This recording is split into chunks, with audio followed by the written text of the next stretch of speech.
Any other topics anyone wants to address when we're through? I'll be glad to, jump in and give you my views on these. Is there a recession? Is there going to be a recession? What about the banks and financial instability? What's going on internationally with the BRICS? These countries here that are expanding based, on Russia and China and India and so forth. What does that mean for the U.S. economy and the global economy? If you want to talk about the Israel-Hamas war, I'd be glad to. That's sort of just beginning. But I have some early views on that. So whatever you want to talk about in addition, when it comes to the Q&A, I'd be glad to give you my view on those. You don't have to just ask questions on those other topics here at hand. Okay? All right, so let's just jump right into this. First of all, income inequality. In the last few decades, it's been very much talked about. Until the early 2000s, though, it was occurring, income inequality, but you didn't hear much about it because the government statistics didn't really reveal what was going on with the income and wealth of the 1%. The wealthiest 1%. The government databases only addressed income trends in terms of quintiles. The Commerce Department had quintiles, top 20%, 30, 40. But that sort of obfuscated what was really going on, beneath the surface with income inequality, until in 2002, a very good Berkeley professor who happened to be from France. His name was Emmanuel Saez. He and Thomas Piketty together got hold of some new databases, the IRS database and the Social Security database, which is different than the Commerce Department. They didn't use that. And they were able to break out what the 1% and 1/10 of 1% wealthiest households and 1/100% of the wealthiest households, what was happening to their income. Were they gaining a share of total income created in the country? And what they found, what Saez found, was very interesting. By the way, if you want to look up some of his work and his studies and reports, there's a lot of them, since 2002. He used to do an annual update. It's called the ELSA database, E-L-C-A. You can just Google Saez, A-S-A-E-S at Berkeley, and you'll be able to link onto the ELSA database and all the articles and so forth. This kind of revolutionized the whole literature with regard to income inequality trends. And what did he find? Well, what he found was, he went all the way back to 1915, because 1915 is when we introduced the individual income tax and the corporate income tax for the first time. So now there was information about the wealth, and he could break it down into tenths and hundredths and 1%. And what did he find? He found that in the 1920s, the 1% wealthiest households, because this is individual wealth and income, the 1% wealthiest households income was about 20 to 23% of all the income in the country that individual households had, 23%. This was, wild capitalism in the 20s, and the rich got very rich, and workers' wages were very low, and they didn't rise. In fact, they declined during the 20s because they did pretty good during World War I, and then their wages went down again in the 20s, and the unions disappeared almost in the 20s. And that was the case throughout the 1920s. The share that went to the 1% was, in the low to mid 20% of all the income generated in the country. In the 1930s, it began to change as a result of the New Deal. Their share declined to about 16, 17%. And then World War II came, and to pay for the war, the government really increased the tax rates on the rich to pay for the war. The top tax rate during World War II was like 91%. There were some loopholes to that, but you know, it's pretty high, 91%. And for the first time too, the taxation system was expanded during World War II to average workers for the first time. Workers didn't pay income tax because they didn't make enough. But in World War II, it was, you know, lowered to cover average wage incomes. Now, the interesting thing is World War II, that was supposed to be temporary.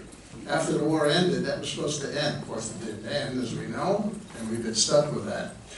Interestingly, starting in the middle of World War II, the share of the wealthiest 1% declined to about 8% of total income, from a high of 22, 23 down to 8%. And it stayed at 8% until the early 1980s. 8% share. Now we're talking about the share, you know, the total incomes for all were rising, but the percentage, this is a percentage idea, the share for the wealthiest 1%, their absolute income was rising, and so with workers' income rising. And interestingly, the SIAS database shows it was sort of stable for 30-some years. But it began to change once we got to Reagan and Reaganomics and what's called the neoliberal economic era. I won't go into that. My book, The Scourge of Neoliberalism, you know, will address that in great detail in the back. But that share began to creep up every year, beginning in the 1980s, until we got to where we were in the teens, here, 2000 teens, and by 2019, it was back up to 22, 23%. It's an interesting trajectory, right? The decline, and now it's going back up, a big U-shape. Now, the 1/10 of 1% was more than the 22%, that's the 1%. And the 1/100th% was even more dramatic. So a lot of the gains of the 1%, the 22%, were concentrated at the very top, in the 1/10 and 1/100th%. You know, in terms of income, annual income flow, the 1% is about just under $500,000 income per year, right? And then it goes up from there. So the database is very interesting, and it shows that the very rich were getting richer and richer since Ronald Reagan. Income inequality gap has been growing, and it's right back where it was in the worst times during the 1920s. Now, the causes of that, according to SIAS, were really the tax system and CEO compensation and pay. Those were the two areas that he found that were the greatest cause. It's interesting, though, the literature, when you read, you know, the New York Times and the articles and so forth, there's a lot of recognition that income inequality is bad. Everyone knows income inequality has gotten worse. But there's very little explanation. Well, how did this happen? Why did it get worse? You can just measure it, but what are the causes of that? Well, you know, when I read the SIAS stuff back in the early 2000s, I said, well, yeah, tax, but there's got to be more to it than just tax system. What are the causes of the growing income inequality? I asked myself. And I wrote my first book, which is The War at Home, the corporate offensive from Reagan to Bush, you know, the economic war at home. That's available in the back, by the way, if you want. Fairly cheap because it's an older book. But in that book, I tried to say, well, what were the policies that caused this tremendous shift in income? And if you put it in dollars sense, that's about $1 trillion a year that's been shifted from wage incomes to what's called capital incomes. Because the very rich, you know, the 1%, they don't make their money working for anybody. They make their money from financial assets and stocks and bonds and derivatives and all these other capital incomes, rents and so forth. They don't make it working for anybody. The wealthiest CEOs, if you look on average, the typical CEO in this country only gets 7% of his total compensation in his salary. The rest in stocks and fresher pensions and so forth, you know. I worked for a large international company for a while, Siemens Communication, and about 500,000 people worldwide.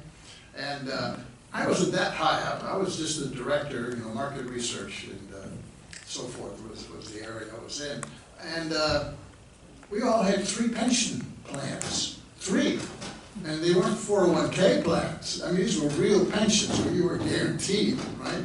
Deferred wages. It's all kind of ways that the senior managers and CEOs get their wages and their compensation deferred, right? So you don't have to pay taxes on it right away. Right? I mean, it's a real game that goes on for CEO pay. And by the way, CEO pay is another way of looking at the concentration of income at the top. In the 1960s, the average CEO in this country earned about 60 times the average hourly wage of his worker, of an average worker in this company, 60 times. Right? Today, it's about 350 times. And that's probably an understatement, because how do you want to define wages and compensation? There's a lot of ways that CEOs get paid, not just salary, it's not just pensions and deferrals, it's not even just stock options and awards. You know, they get 0 interest, many of them, to buy their multi-million-dollar homes. Right? The company pays their country club fee, $25,000 a year, and a lot of perks. You know, all their expenses get paid wherever they go, and so they're actually making more than 350 times the average worker's wages. But that's another measure. You can also measure the concentration of income by looking at productivity. You know, what has the economy generated in terms of productivity every year, U.S. economy? And the average over the years has been like 2-3% productivity gain. Well, the average worker doesn't get any. I mean, the data shows that that productivity gain has never been shared with the average worker in this country. You know? Which brings us to, what about wages? You know, what's happened with wages? Well, what do you mean by wages? How do you define your terms? What do you mean by wages? The hourly wage? Okay, that's one way. The average hourly wage? Well, that sort of kind of obfuscates, you know, what those at the bottom or the middle. You know, if the average hourly wage is really rising rapidly for the top end, it's very highly skilled workers, which it is, that sort of covers up what's going on at the middle and at the bottom. You know, averages, beware of averages, first of all, because it skews everything to the top. So what's happened to wages? Do you mean weekly earnings? Sometimes that's presented in you know, the business press. Weekly earnings is your hourly wage times the number of hours you work in a week. Right? So your wage may not increase, but you may be working a lot of overtime, and therefore your, quote, your hourly weekly earnings rise. And of course, within what we call the wage structure, you know, those who are getting wages and salaries, what's happening at the top 10%, the bottom 20%, and in between. And you see, you know, you read, oh, wages have risen 4%. Well, most of that's skewed to the top 10%. You know, if you're an engineer or a skilled worker in tech, you're getting more than 4% increase by far, which means those at the bottom are getting much less than 4% to get the average of 4%. The truth is in the details. You know, you got to be able to peel the onion and look at segments to see really what's happening. We have a labor force of about 160 million people in this country. 110 million, roughly, are what we call non-supervisory service and production workers. Non-supervised. That's the working class, if you want to call it that, right? And then you have 50 million people who are either small business or management, you know, or they're true capitalists, right? So when you look at inequality, you gotta say to yourself, what is occurring for those who are earning capital incomes, right? Not just CEO compensation, but rents and stock awards and interest and so forth on their bonds, right? Look at now those capital incomes, and that, you know, the most 1%, that's like 95% of their total income. It's capital income forms. Versus the workers, which is almost 95% just their wages. You know, maybe a few transfer payments here or there. Maybe they got a little bit in the 401k plan, you know, but it's, you know, insignificant. So you've got wage incomes and you've got capital incomes. Capital incomes are pretty much derived from business profits, right? Businesses make profits. If you're an incorporated business, it's called corporate profits.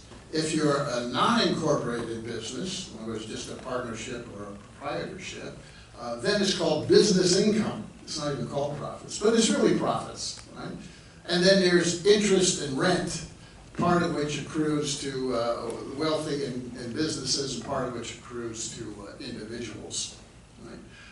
But it's the big source of capital incomes comes through corporations. Now, how do corporations and corporate profits get distributed to their shareholders?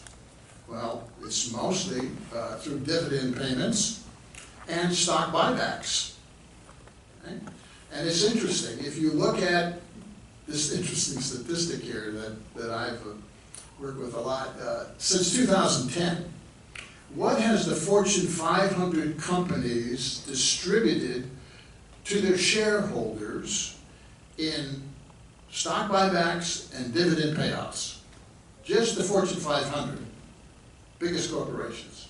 You know, and we've got thousands, tens of thousands of corporations and hundreds of thousands of small business proprietorships. Okay, so let's just look at the Fortune 500.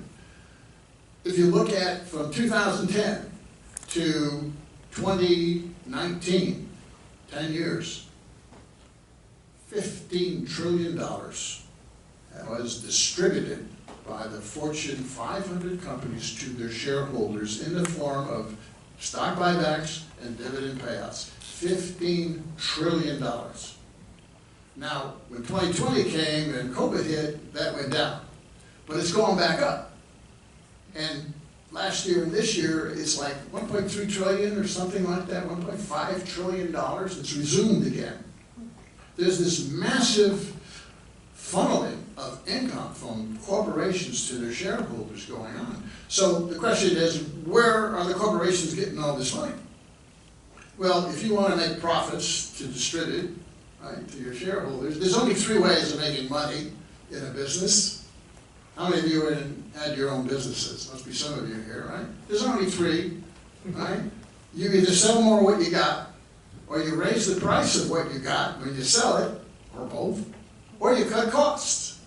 That's the simple formula, right? When times are good, you're raising prices and selling more, right? You're not paying as much attention to cost. But when times get a little tough, well, then you're really focusing on cost. Right? And if you look at what's been going on in this country the last 2 decades in particular, the government has been coming down on the side of businesses, helping them cut their costs and helping them expand their sales, and companies have been raising prices. Especially, recently here, we'll talk about that. Right? How are they reducing costs for companies? Well, one way is the Federal Reserve lowers interest rates to 0, which it did after 2008 and 9. So what happens? The businesses and corporations, just issue corporate bonds. It doesn't cost them anything, right? They're not paying whoever buys the bond, maybe 0.5% or something like that. It doesn't cost them anything, and they take that money and they distribute it to their shareholders. I mean, it's not even earned profits. It's just like a freebie. And that's been going on. A good example is Apple Computer. Just before the COVID thing hit, Apple was sitting on $252 billion of cash, and Apple was issuing bonds and raising more money. And it didn't need that money. And it just turned around and redistributed that to its shareholders. And a lot of other companies were doing it, big companies, now I'm talking about big businesses here, we're doing exactly the same. Issuing bonds at zero rates because the Fed drove rates down to zero, right, through policies that we'll talk about for, well, up until 2018, 2019. Then the Fed tried raising rates a little bit. Ronald Reagan jumped on the Fed chairman. He says, "Thou shalt not do that." And so he stopped. And then, of course, we had 2021 and the COVID crash and everything, and rates went down to zero again. Free money, it's free money, you know. Now, you and I can't borrow from the Federal Reserve, the central bank, but businesses can, bankers can. Bankers can, and then, you know, they pass it on to businesses that borrow. And you can even borrow, you can buy, you know, treasury bonds, and individuals can do that, and many did do that. Okay, so cutting interest costs, you know, increases corporate profits. Cutting taxes increases corporate profits and business profits as well. Here's another interesting set of statistics. How much have we cut taxes since 2001? George Bush. George Bush cut $3.8 trillion in taxes in the tax laws that were passed at that time. But 80% went to corporations and investors, 80%. Right? Then we had the 2008 crash, and he cut taxes another $180 billion. Then Obama comes in and he passes his stimulus program, which included another $300 billion in tax cuts, mostly for businesses once again. Then the Bush tax cuts expire, were supposed to expire in 2010. Obama extends them for 2 more years, which costs another $803 billion. And then in 2013, Obama and the Republicans, because he loses the House and he's got to compromise with Republicans, he passes the Bush tax cuts in perpetuity, which cost us, estimate, another $5 trillion in those Bush tax cuts. Because originally the Bush tax cuts expired after 10 years. Well, they did. They just passed them on. That's what they do. And then Trump comes along in 2018, and he cuts taxes another $4.5 trillion. They kept reporting, oh, it's only $1.9 trillion. But that $1.9 trillion was based on the assumption that the U.S. economy would grow in the next 10 years at 3.5% every year. Of course, it didn't, right? It contracted in 2021, and we're growing barely at 1 to 2% now. So that offsetting revenue from the growth never really offset the $4.5 trillion. So it's cost us $4.5 trillion here under Trump, right? And now we've got bills that were passed in 2022 under Biden that pretty much subsidize businesses to the tune of another $1.65 trillion. A good part of that is tax cuts. We're adding tax cuts on tax cuts on tax cuts here. And of course, when you cut taxes that much, guess what happens to your deficit? Right? 60% of the deficit is due to insufficient tax revenues. 60%. It's not primarily government spending. It's the lack of tax revenues. 60%. So we've cut taxes since 2001 to the tune of $15 trillion and rising. 15 trillion. At the same time, since 2001, we've been in these perpetual wars in the Middle East and everywhere else, right? And that cost us $8 trillion. I think it's Brown University has a database that it's estimated what it's cost the U.S. for these wars in the Middle East for 20 years. $8 trillion. And there's pretty much nothing to show for it. So you take $15 trillion in tax cuts, you take $8 trillion in excess war spending, there's $23 trillion. Our debt right now is $33 trillion and rising rapidly. So 2/3 of that is tax cuts and wars. Never in the history of this country, when we went to war, we didn't raise taxes. We always raised taxes to cover some of the costs of the war. This time, we not only didn't raise taxes, we cut taxes by 15 trillion. So there's your deficit. You add on to that, you know, the crash in 2008-9 and the stimulus, social stimulus programs, which cost, you know, maybe $1 trillion. And then you have the COVID crash, and you have another 2-3 trillion in stimulus, social spending programs, right? So there you've got, you know, almost $30 trillion of our 33 trillion. And that's going up. This year the deficit will be about $1.8 trillion more. Okay, so at the end of this year, the 33 trillion national debt, because the national debt is just accumulation of annual deficits, that's what it is. That national debt will be 34, $35 trillion. And it's going up rapidly because the interest on the debt is ballooning. Not only the fact that the Treasury is issuing, U.S. Treasury, the central bank is issuing so much debt because it's got to sell bonds in order to cover that 1.8 trillion this year, because the tax revenues don't cover it. They're going to spend it, you know, it's in the budget, so you got to get the money somewhere. Well, the central bank sells these bonds, gets money for selling the bonds, mostly to corporations and rich investors and banks, both in the U.S. and abroad, right? And it has to pay higher interest now because it's been raising interest rates. Here's another interesting statistic that ought to worry you. In 2019, the annual interest cost on the debt was about $280 billion. This year it's $650 billion. And it's, within 5 years, going to $1 trillion a year. That's as much as we spend on defense. We spend about $1 trillion on defense. Well, about 1.1 trillion. 850 billion goes to the Pentagon, but there's other expenditures on defense that isn't in the Pentagon budget. Like all of the oil that the U.S. military uses. The U.S. military is the biggest single consumer of oil in the world. That's all in the Energy Department budget.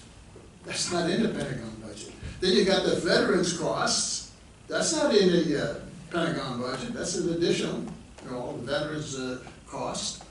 And then there's atomic energy where we develop nuclear weapons. That's not there. And then there's what's called the black budget that never gets printed out. That's where all these new next generation weapons are developed. That's about $50 billion a year. You could say Homeland Security, which is about $50 billion a year, should be part of defense. So we're really spending about $1.1 trillion on defense every year, but the interest on the debt's going to be just as big pretty soon. Now, what does that mean? That means social program spending is going to get cut if they want to balance the budget, or they just got to sell more treasuries. The problem with selling treasuries and dumping treasury after treasury on the market is what we're seeing right now. If you increase the supply of anything, you know, in Econ 101, the price will go down, right? The price will go down. Just as you increase the demand, raise demand, the price will go up. You lower demand, the price goes down, right? You increase the supply, the price goes down. Well, we've got bond prices that are collapsing.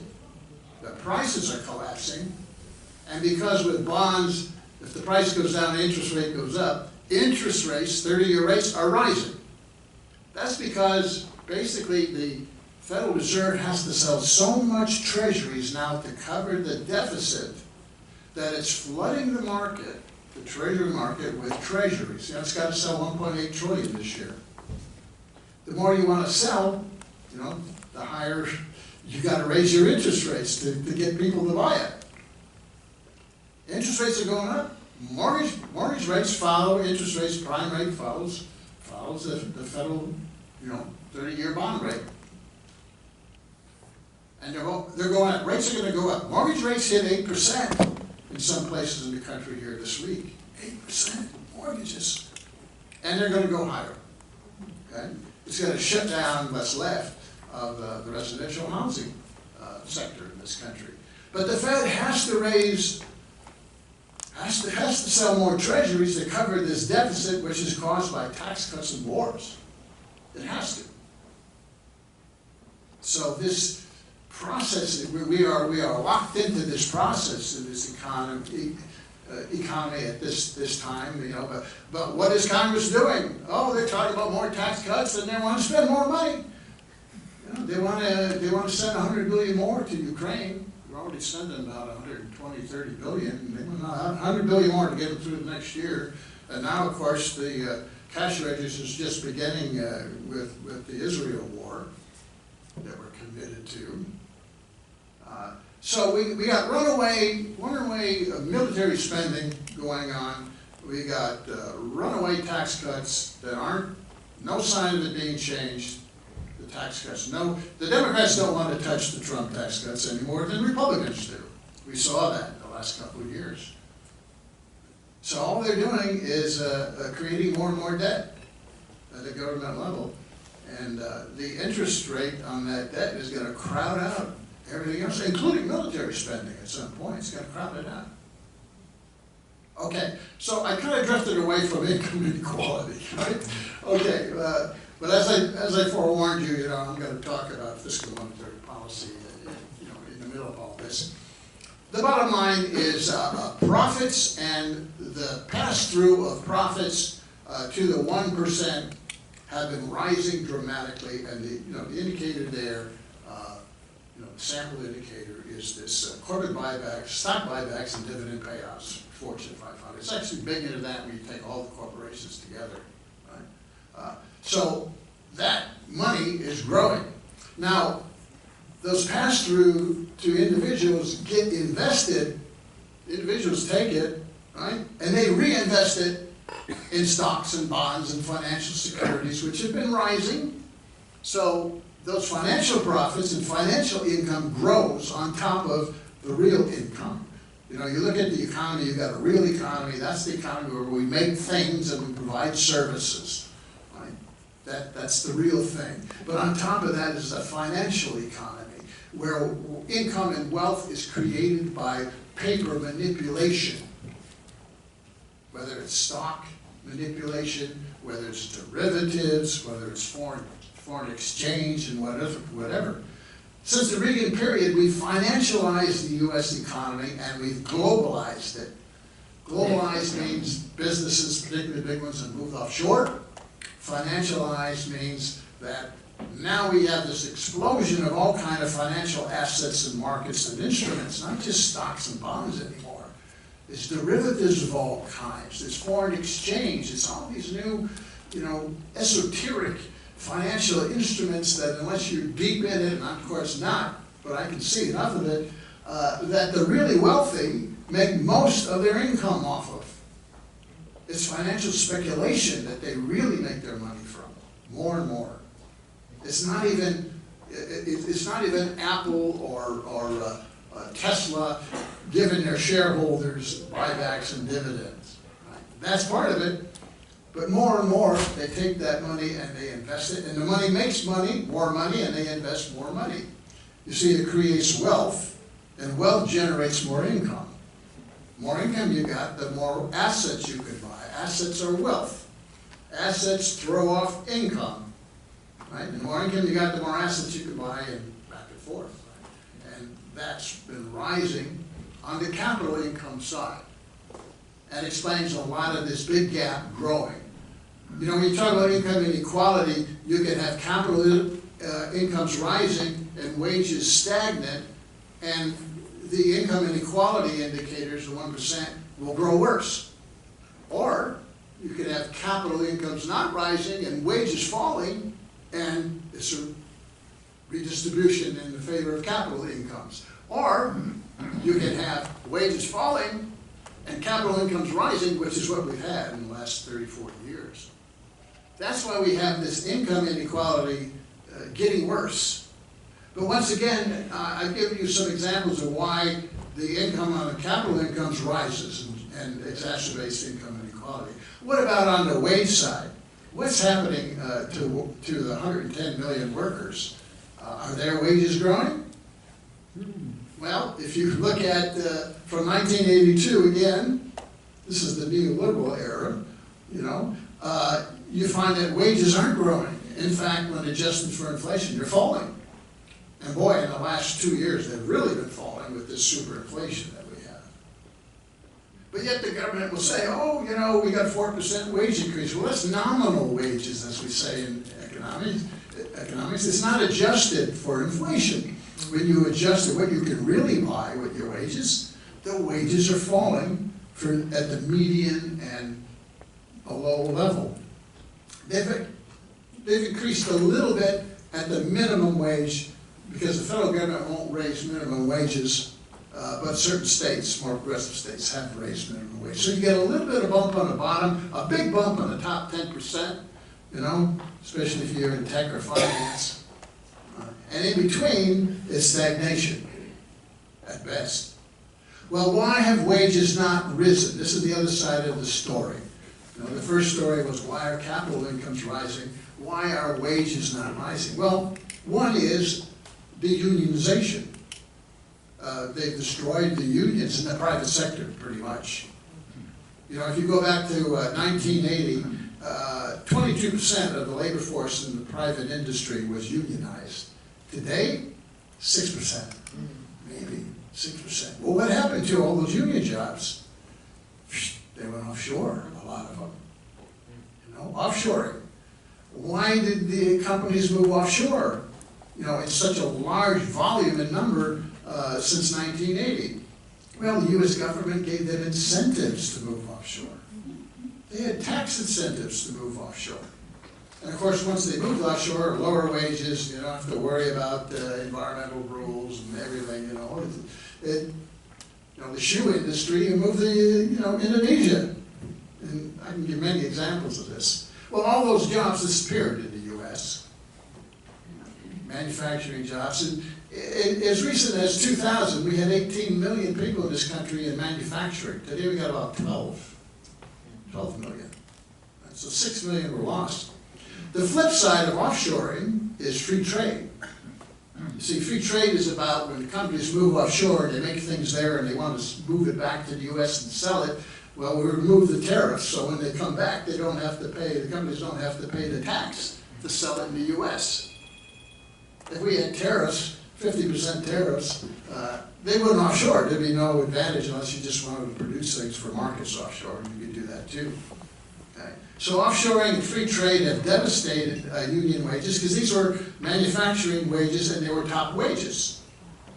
Other means by which wages were compressed, for example, were deregulation of certain industries. You can't offshore transport or communications, but what the Riga did was pass these deregulation bills that created more competition in airlines and in trucking and in the telephone company, more competition, so that the businesses themselves, with more competition, they can't make as much profit, they would compress the wages themselves, right? And that's what they did. So, you have this issue of deregulation that compressed the wages to some extent. You have the failure to raise minimum wages. I think it's like 16 years now the federal government hasn't raised the minimum wage. You have technology and incentives, tax incentives by the government to introduce new technology for corporations, and so they just displace their labor with new technology, right? And you ain't seen nothing yet until this artificial intelligence thing really takes off, and it's taken off. That train's left the station. You're going to see massive job losses, and productivity will rise, and a lot of people will lose their jobs. Even the bank Goldman Sachs put out a report last year that said 300 million jobs are going to be eliminated by artificial intelligence. 300 million. These are mostly simple decision-making jobs. These aren't robots in manufacturing facilities. These are the people in the services industries. And they're often entry-level jobs, lower-paid service jobs. They're going to be gone. Yeah, they'll create some jobs, but you'll have to be a data scientist to get a job, right? And most people won't get that kind of training. Another way they've lowered wages is to develop a massive number of part-time temp and gig jobs. Right? As the jobs moved offshore, the good-paying jobs, they've created what's called contingent labor.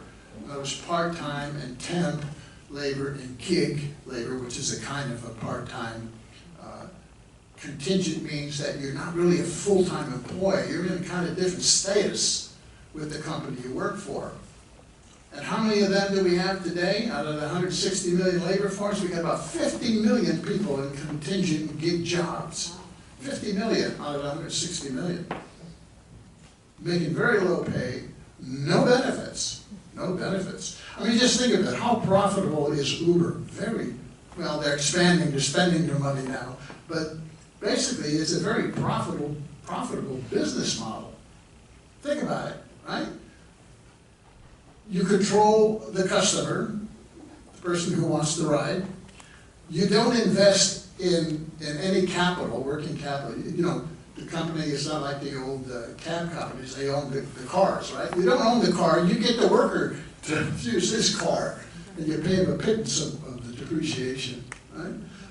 You don't have any other kinds of expenses. All you got is software, you know, and GPS, and you're able to link up the worker, you know, the Uber driver with the customer. You take the lion's share, give them a little bit, right?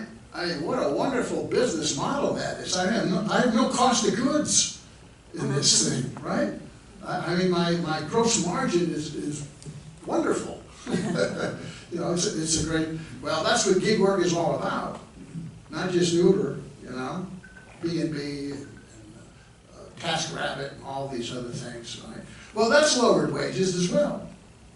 And we haven't even talked about forms of what's called wage theft in certain industries, you know, like agriculture and hospitality and restaurants and retail.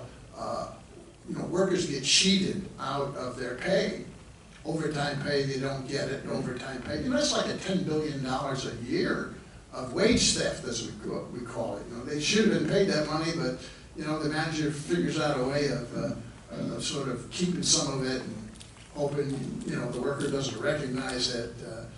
So, you know, that's an issue here. And then we've got, you know, your real disposable income, which is adjusted by inflation. So if you want to look at real wages, not nominal wages, the higher the inflation, the lower the real wage. And I would say the same thing is happening with debt and interest. The more interest, the more debt the consumer, the worker takes on, the more he's got to pay in the future. Interest is a claim on future wages.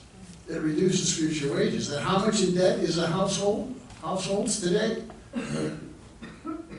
Well, mortgage debt's like $7 to $8 trillion. Credit card debt's over $1 trillion now. Right? Auto debt's over $1 trillion. Student debt's over $1 trillion. I mean, the households are in debt up to their ears. And they're paying interest on that, which is a claim on their future wages. Right? And that's going to lower their future wages and their wage income as well. Okay, so it's offset sometimes when we have a crisis like 2008-9, the government's got to throw some transfer payments in, right? And under COVID here, what did we get? We got a little bit of, we got some checks, right? 10 million people who weren't eligible for unemployment got unemployment benefits, and they extended the unemployment benefits. So, you know, that was an offset to the income. We had some other, you know, child care for 6 months, and you know, there are moratorium on student debt and on rents and so forth, right? So that helps, that offsets this trend, but that plug gets pulled very quickly. Very quickly, and of course Biden did just that. You know, early, well, about this time last year was the last of the stimulus money in that form, and then they got rid of the Build Back Better bill, which was supposed to continue some of this stuff, the child care and so forth. You know, they dumped that really quick, and what did the Biden administration do with that extra money and other money? Well, in 2022, it passed 3 bills. infrastructure bill, the chip and semiconductor bill, and the inflation, so-called misnomered Inflation Reduction Act. What were those? $1.65 trillion of subsidies to businesses, tax cuts and subsidies to businesses to build infrastructure in this country. But it was really subsidizing. I mean, this war with China over tech, you know, the U.S. is trying to bring these key industries back from China and so forth to the U.S. Well, the chip bill that's what it's about. It's a big slush fund. Come back to the U.S. and the U.S. will pay for your costs, company, whoever you are, right? Key strategic things like semiconductor chips and so forth. Okay, so, you know, we can look at all of these reasons of why wages have not really kept up, and in some ways, some industries and occupations, they're falling backwards. Certainly when you look at it in terms of real terms and debt terms, real wages and interest costs and so forth. Whereas on the other side of the ledger of income inequality, you got just the opposite trends for a whole number of reasons. So this is an analysis, my analysis is very, you know, superficial in some ways, but it's an analysis of what are the causes of income inequality, which generally aren't talked about much. Tax system, you know, Saez mentioned that. But it's really much more complicated, and it's much more endemic into the whole system, why this is occurring. Okay, let's talk about inflation briefly here. Inflation has erupted here in post-COVID. Like all prices, supply and demand determines inflation. If you reduce the supply of something, right, prices go up. If you increase the demand for something, prices go up. Well, if you look at when inflation erupted coming out of COVID, you see, coming out of COVID here in the summer of 21, we started trying to come out of COVID. The country tried to reopen the economy. It was only partially successful in the reopening in 21. It was in summer 22 when it really started reopening. But as soon as the reopening began, we had prices shooting up in the fall of 21, if you remember. Remember all the talk about supply chains, global supply chains? Yeah, that was a problem with supply chains. The companies had shut down and the workers went away. And then when they wanted them, they couldn't find them. Yeah, and that's true for you know, sailors and longshore people working in the ships and everything, bringing stuff in from abroad, or the railroads and so forth. All these were truckers. You know, they went away. You couldn't find the labor. So, you know, there was a loss of supply of goods. This was goods inflation. See, goods, manufactured things, and construction is about 20% of the economy. That's the goods sector. 80% of the economy is services. The inflation we had was goods inflation at the beginning. Goods prices went through the roof because we had a supply problem. But that slowly abated, went away, and over the past year, goods inflation had been almost zero. Okay? But there are other forces driving inflation then and today. Because there was a shortage of goods, guess what businesses did? They raised prices. Price gouging was a big deal. Okay? And it's still a big deal going on. The big corporations that could just simply raise prices because they could. There wasn't enough goods to sell, and even services. You know, some services, the same thing happened. So price gouging, food processors were big price gougers. They're still doing it. Food, what I mean, food processors. Well, I mean the meat packers, you know, the chickens and the eggs and the beef and so forth. They never shut down during COVID.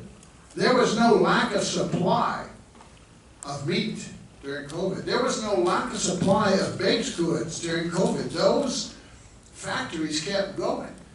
But we see the biggest price increases in those particular sectors. Price gouging was for food, And then the big price gouges, of course, were the energy companies, the oil companies, jacking up prices for gasoline and all the rest of the fuel.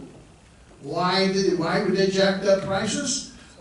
Because in 2022, Biden started laying all these sanctions and we went to war. Proxy war, but we went to war. Right? Well, what that does is commodity prices. You know, oil is commodity. It's considered a commodity. Metals, aluminum and iron and so forth, those are industrial commodities. Agricultural goods, those are commodities. Wheat and corn and barley and all that, right? They are sold and their price is determined often by contracts that are international and global. Well, once the sanctions were imposed, the speculators in those markets, those middlemen, figured out, well, there's going to be a shortage, let's raise our prices. And that's how we got this big rise in oil and energy that came on the tail of the sanctions policy, you know, against Ukraine. So we have price gouging, we have sanctions, all of this is impacting goods. But that abates. But if you look at contemporary, let's move to the present. If you look at the present, what do we see?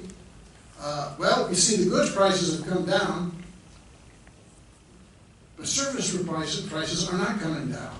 For the last 4 or 5 months, services have been stuck at 5 to 6% inflation. The peak in inflation was 9% in the summer of last year, 22, right? Goods prices came down. Service prices have not come down. They're still 5 to 6%. They're stuck at 5 to 6%. And they're not coming down anymore. And now goods prices are going up again. Why? Because energy prices are going up again. And price gouging is continuing. The insurance companies are gouging us now. There's price gouging going on insurances across the board. Auto insurance, health insurance, whatever. At the same time, you know, we've got gasoline prices rising once again, and fuel oil, and airline fuel. And you watch this winter. You think we got zapped by PG&E last winter? You wait till this winter. Natural gas prices are going to really hit us hard this year. And diesel prices, of course. So we got goods prices rising again. And services are high, insurances are high. Rents, in the last 2 months, rents are the biggest single element in the CPI index. Rent rises. So bottom line here, in inflation, we are stuck at 5 to 6% services, unless they raise interest rates even more. It's going to stay there. They're not going to raise interest rates, short-term rates even more. The Fed is raising long-term rates, as I said, even though all the attention is short-term rates. Oh, the Fed is pausing and all that stuff. No, the Fed isn't pausing on long-term rates. Long-term rates are going up. Right? Short-term rates, they're pausing. But just today, the Fed Chair Powell came out and said that, well, I think maybe we're going to have to raise the interest rates again. He's talking about short-term rates because long-term are already going up. So if they raise interest rates, though, they're going to exacerbate financial and banking instability. We saw it in the spring with the regional banks. Some of them went under because of interest rate risk. Right? It goes higher, more are going to go under. That problem exists. We got commercial real estate, which is really in the deep funk. Raise interest rates more. Those companies, some of them are going to go under. And then we even have residential housing. Okay, well, what's happening there? It doesn't look like the housing is going to implode again. Well, you have $1.7 trillion of 5-year ARMs that existed in 2019 that are going to have to be reset here in 2024. 1.7 trillion. Right? In other words, if you have a 5-year ARM, I hope none of you have a 5-year ARM that you bought in 2019, because you're going to have hundreds of dollars more tacked onto your mortgage payments. A lot of people aren't going to be able to afford that. Okay? So regional banks, commercial real estate, residential, junk bonds, I'm not even going to talk about those. Zombie companies can't afford higher rates either. If the Fed raises interest rates, it's risking financial instability. But if it doesn't raise interest rates, well then, services inflation stuck at 6%. I think what you're going to have is the latter, right? That's what you're going to be stuck with, 4 to 5% inflation on the CPI here for who knows how much longer. Get used to it. Right? Okay, so that's my analysis of inflation. Let me just talk about Ukraine. Oh, I'm a little over, huh? We're good for another five or 10, and then Q&A. Okay, I'll explain the Ukraine war in 5 minutes. Huh?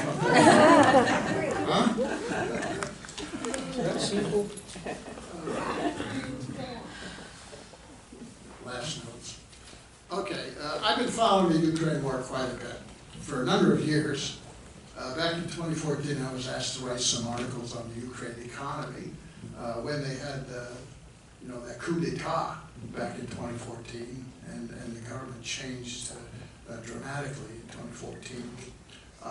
In January of 22, here, a month before Russia invaded Ukraine, I wrote an article which I welcome you all to read on my blog, jackrasmus.com, entitled 10 Reasons Why the U.S. May Want Russia to Invade Ukraine.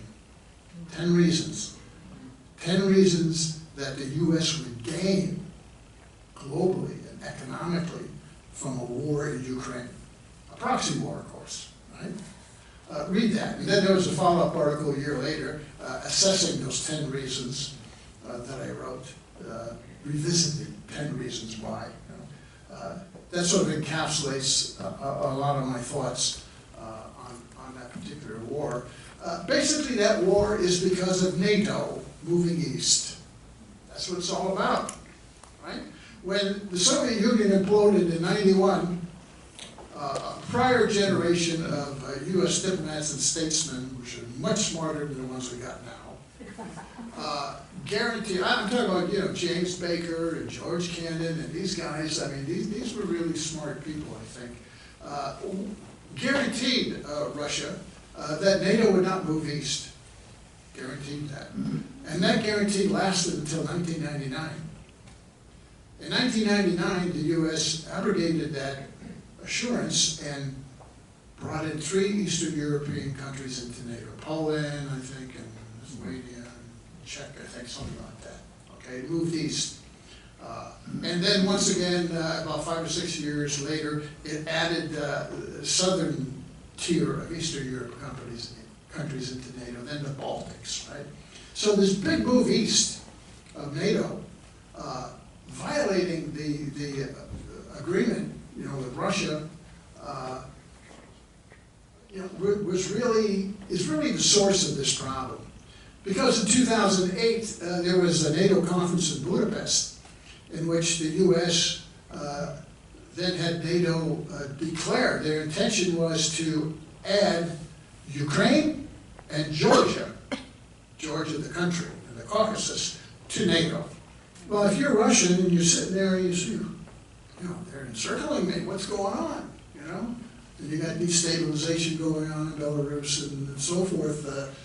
They started getting worried about all this. In 2013, Ukraine's always been split. The western part is not like the eastern part. The eastern part and southern and eastern part of Ukraine is Russian-speaking, Russian culture. Russians populated it.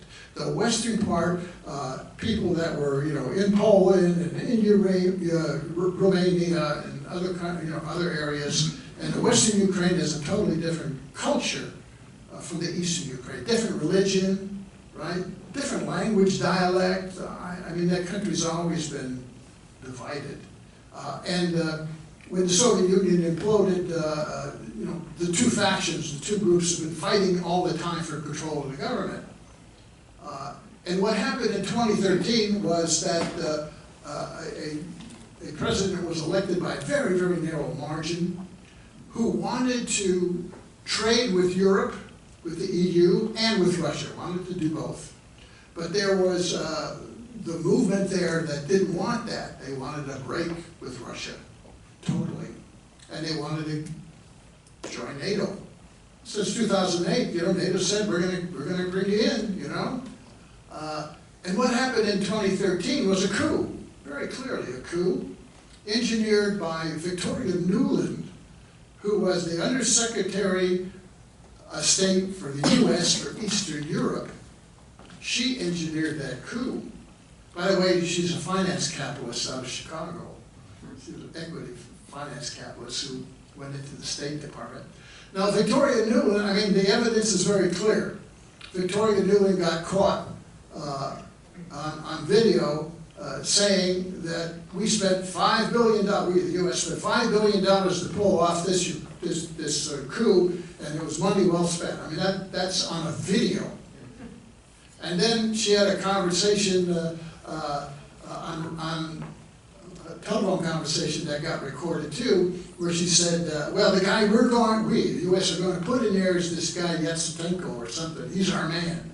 And of course, he became the premier, the prime minister. So the U.S. Pulled that off. And it spent a lot of the $5 billion on financing these street thugs who had this neo-Nazi philosophy. All the paramilitary stuff, they're really neo-Nazis. Because in that part of Ukraine, since World War II is very pro-Nazi, very pro. They even set up a division of Ukrainians in World War II who sided with Hitler, called the Galicia SS Division, led by this guy Stepan Bandera, who is their saint. And that division did most of the rounding up and the killing of Ukrainian Jews. That group, right? And he's worshipped, Stepan Bandera is worshipped among these street movements and thugs. Right? So there is this Nazi thing. They had their own battalions and divisions within the Ukraine army and so forth. I wouldn't say they're running the country, but they're a force and they're a political influence in the western Ukraine. Okay? So what you got is a split in that country, and a coup was pulled off. And in fact, Victoria Nuland, a year after she finances this coup, gets appointed as the economic czar for Ukraine. Not by the U.S., by the Ukrainian parliament.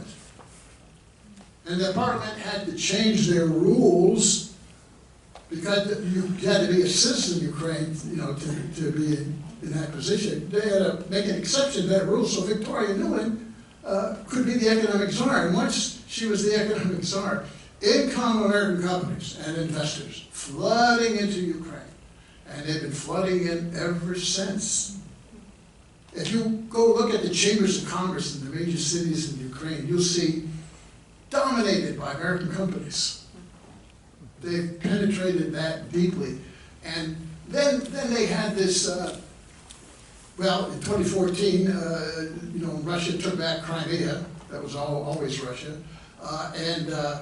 Then you had the two provinces, as they call them, oblasts, in the Donbass, Luhansk and Donetsk, and they said, no, we don't want any part of this. They did separate, but they weren't complying with the new Ukrainian government, right? And what happened was a brief war went on, and then there was a truce, and it was called the Minsk Agreement. Minsk is the capital of Belarus. They met in Minsk, and there was a sort of a ceasefire. Well, the U.S. and Ukraine used that time to build up the Ukrainian army. They used those 8 years to build it up. And in fact, when the war really began last year in 2022, two of the parties to that Minsk agreement, the Chancellor of Germany, Angela Merkel, and the President of France, Francois Hollande, admitted publicly that the Minsk agreement was only meant to be temporary and buy time. They said this publicly. Right? So, when it comes to 2021 and the war begins, I mean, Russia, said, what's going on here, really? Now, let's talk about 2021. The U.S. had a plan in 2015 written by the RAND Corporation, which is a think tank. And that plan said that the two threats to U.S. global control was China, the most serious threat, and Russia. But that the U.S. had to deal with Russia first before it went after China. That was the RAND Corporation plan. That got put on the shelf when Trump got elected.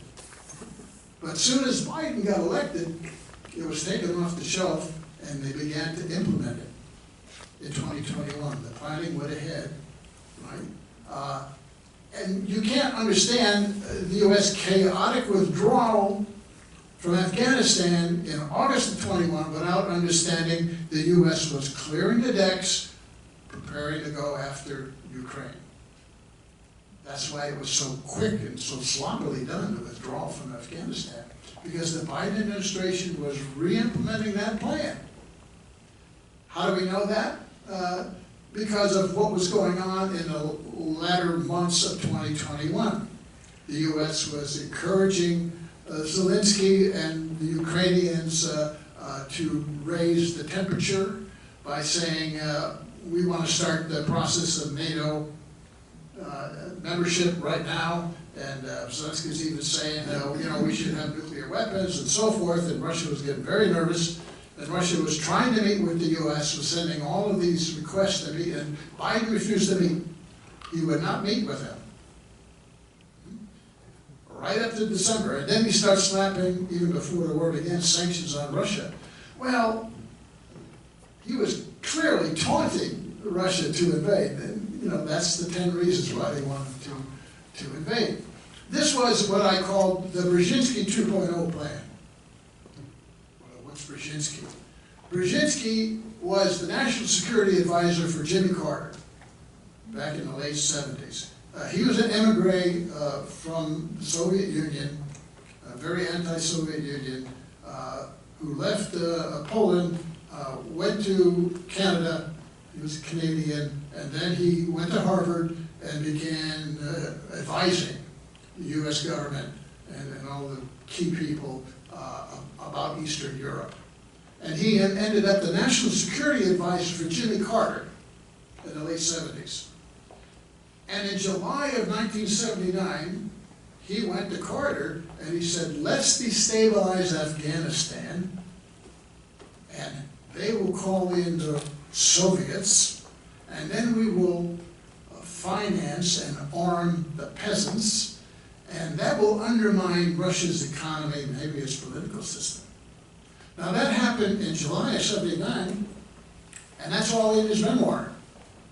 He admits it all. It's all in his memoir, 1979, and that actually is what happened. The Soviets 6 months later did go into Afghanistan, requested by the then ruler Najibullah.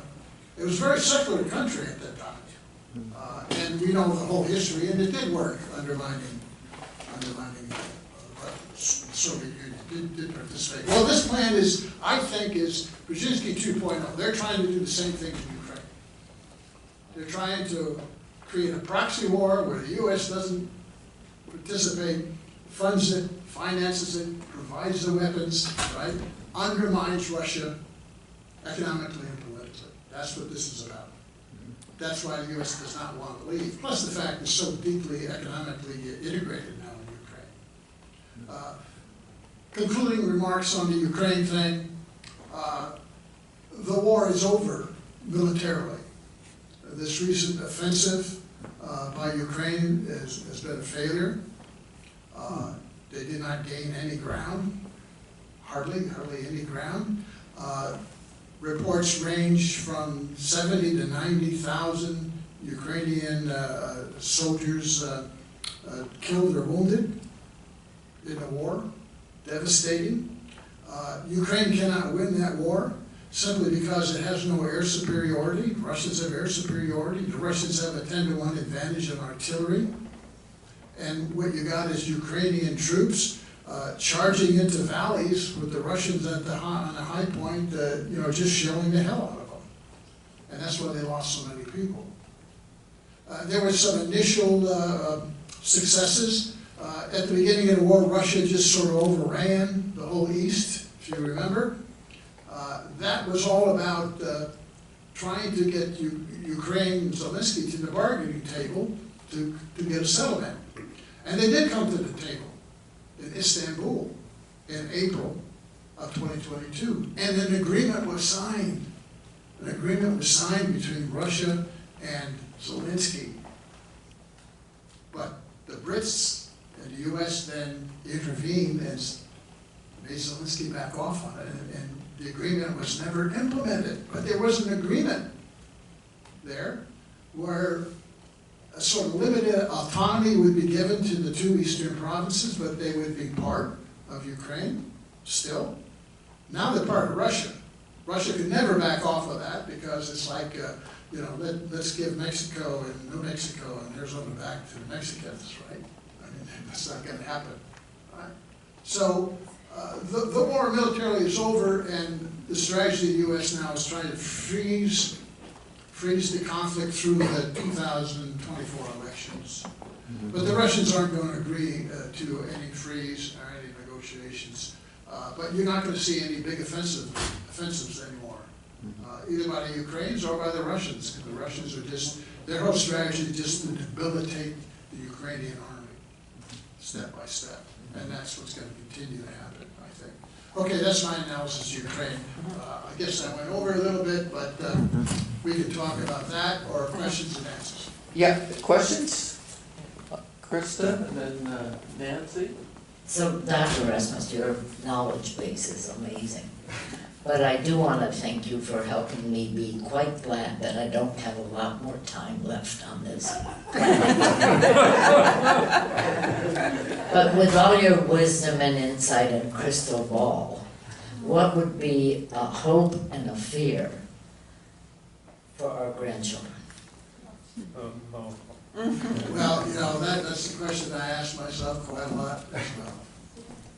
Anybody here with kids and grandchildren, these are difficult times, really. These are very unstable times, politically and economically.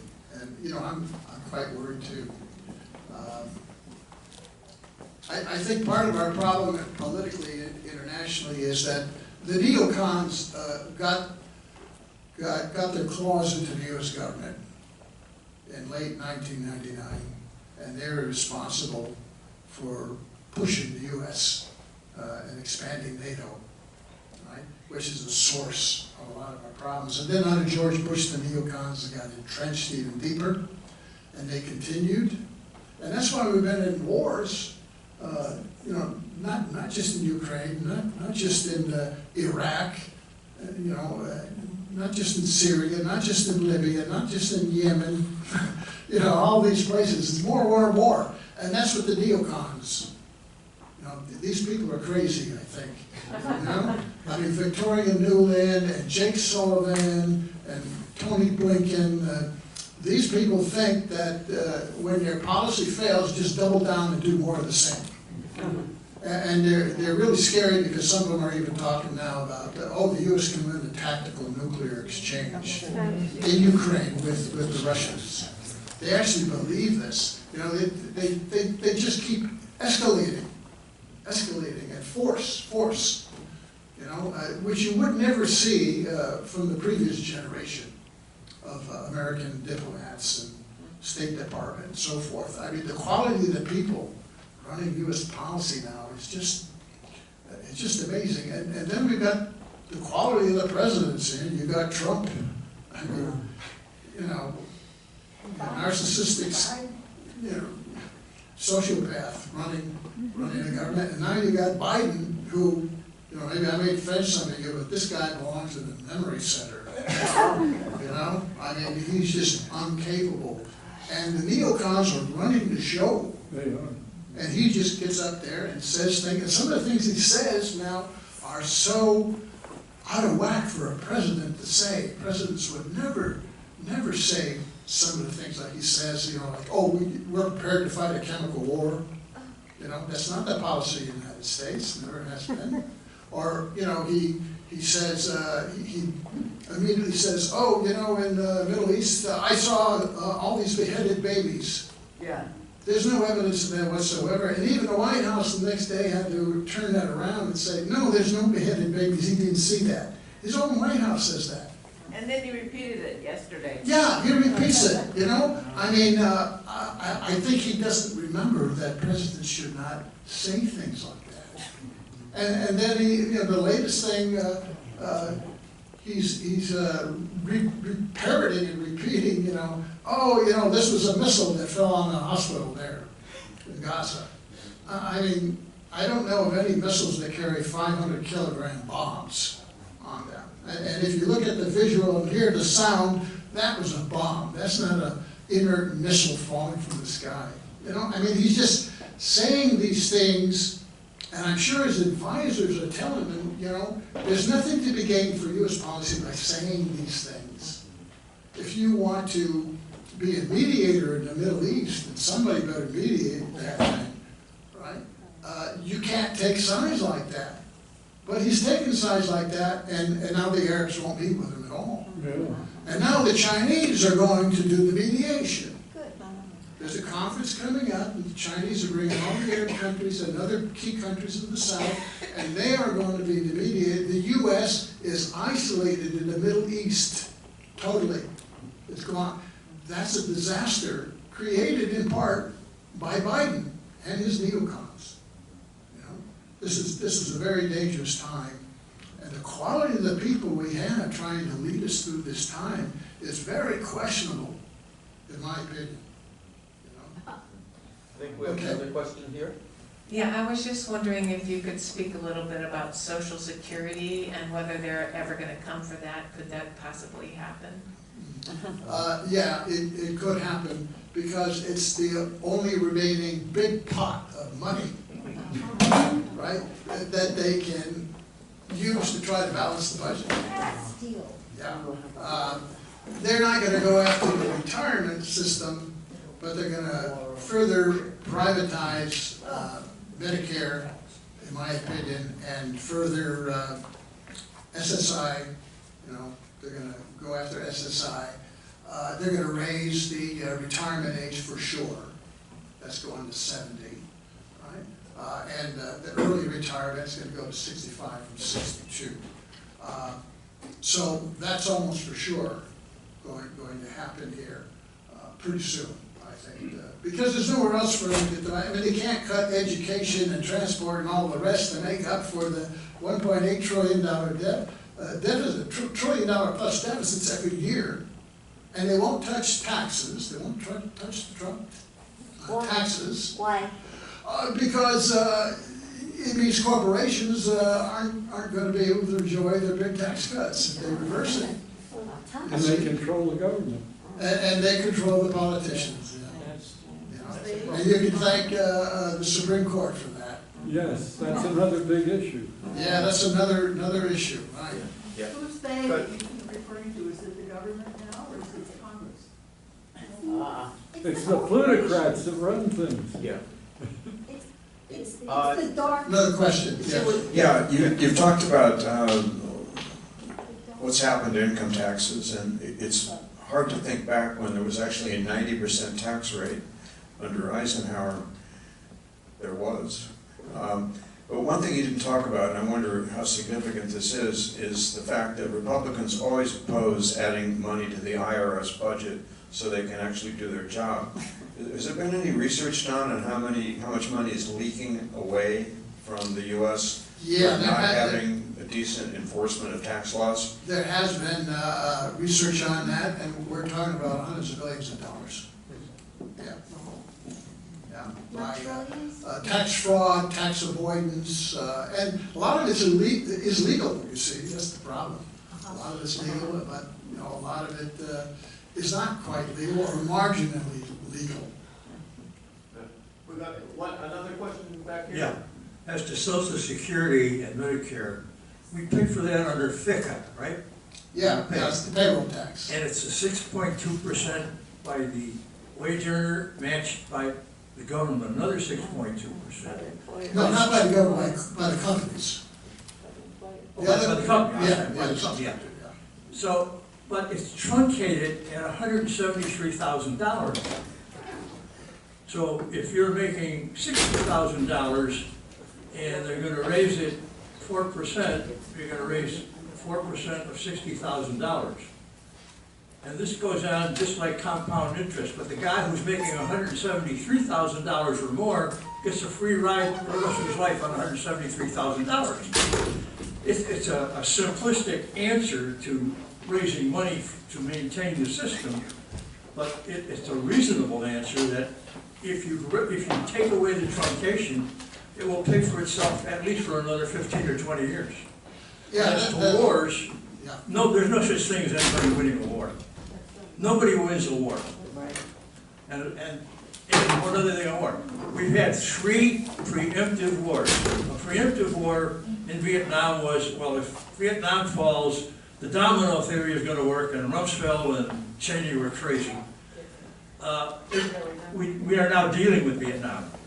Vietnam did go communist, and the dominoes did not fall.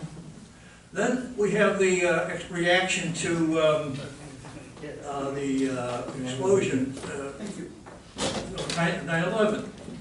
5 of the pilots were from Saudi Arabia. Who do we attack? Oh, it's Afghanistan. Why?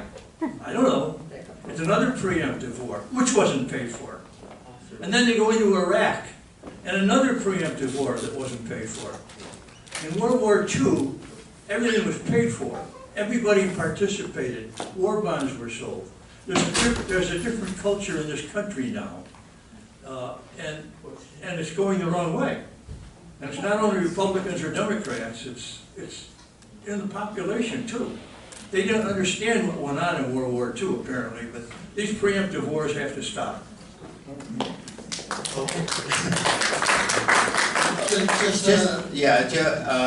Do you care to comment? That was, a nice statement from there. Do you care to comment, Jack? And maybe we'll have one more question and then we'll wrap up. Okay. Yeah, just a correction, 9/11, 17 of the 21 were Saudis. 17 of the 21, not 5 or 6. And all the other key Saudis were quickly put on a plane and sent back to Riyadh by Bush. Okay, so, yeah, I mean, what you're talking about, funding wars, I addressed a little bit. Domino theory is alive and well. NATO says if we allow NATO and the USA, if we allow Russia to win in Ukraine, well then, the next step is Poland, and the next step is Lithuania. I mean, domino, beware whenever you hear domino theory. Beware. So that's what and you're right about the cap on Social Security. Social Security, how much you pay, the rate is 6.2%, but it's on, what is your It's on income straight level, income, not and adjusted that gross. rises every year. The income It's not on rises. adjusted gross income, it's on actual income, so there can be none of this. All you have to do is lift the cap. Lift the cap, and Social Security is safe for 50 more years. And then if you impose the 6.2% on capital incomes, well, you could expand Social Security tremendously if you wanted. You could retire at 55 if we had that 6.2% on all forms of income, not just wage incomes. And Yeah, that would be yeah. So I think it's 5:30, perhaps we should wrap up. I'd like to say thank you very much to Jack Rasmus. Let me say, if you want to follow what I have to say, follow me on my blog, jackrasmus.com, very simple. Or, if you want to follow my daily commentary on Twitter, @drjackrasmus, you can follow me there. Yeah. Or I have a Friday radio show called Alternative Visions on the New York Progressive Radio Network. You can follow me there. Yeah. Well, thank you for coming, but I'm gonna go to the Death Cafe, I think. I think you can also read some of my books which are in the back. Yeah, at the back, there's some books if you care. There's also a basket if anybody wants to contribute. We told Jack we'd be happy to give a very modest honorarium for him making the time to prepare his talk and come today. So if you want to chip in a few bucks, that will be appreciated. Is there any place for people to sign up if they want to be on our mailing list? We do not have a sign-up sheet that I am aware of, but if people, I mean, we've got myself, we've got Dottie and Sarah, and there's other people here, Rich. If you are interested to get on the mail list, just please see any one of the steering committee members. Daddy's got a notebook, she'll get. Oh, okay, Dottie's got a notebook that she's putting back by the basket there. Yeah, Bob? So Rick, we've got an email list, and I'd urge Rick or Sarah to get the information down that you just gave us about how to get in touch with you. Yes. And I'd like to see that go out to the mailing, to the email list. Okay, thanks for that suggestion. I'd also make a suggestion. We're a peace and justice group. My mind is just full of peace and justice issues. I'd love to see this group spend some time in small groups, talking over the implications of your excellent presentation, and then bouncing them off of you as a session, if you would come back for that. Anytime. Yeah. So thanks very much, everybody. Thank you, Rick. Thank you, Rick.